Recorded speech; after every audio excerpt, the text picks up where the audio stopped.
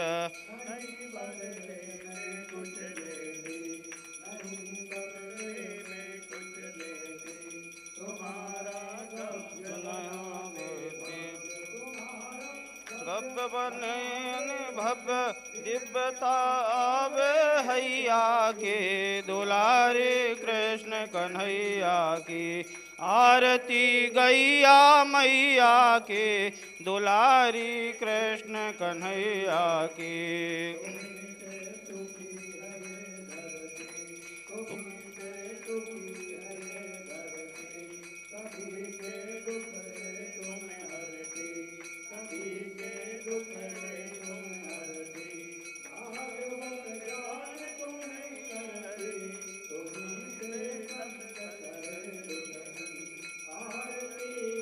यो मैया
ओम कात्यायन्यै च विद्महे कन्याकुमारै च धीमहि तन्नो शक्तिः प्रचोदयात्। हरि ओम नारायणाय विद्महे वासुदेवाय धीमहि तन्नो विष्णुः प्रचोदयात्।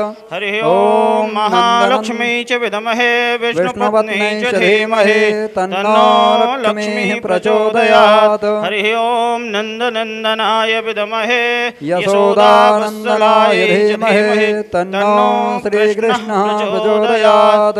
माता पार्वती की जय हो। श्री सीतारामचंद्र भगवान की जय हो। हनुमान जी महाराज की जय हो।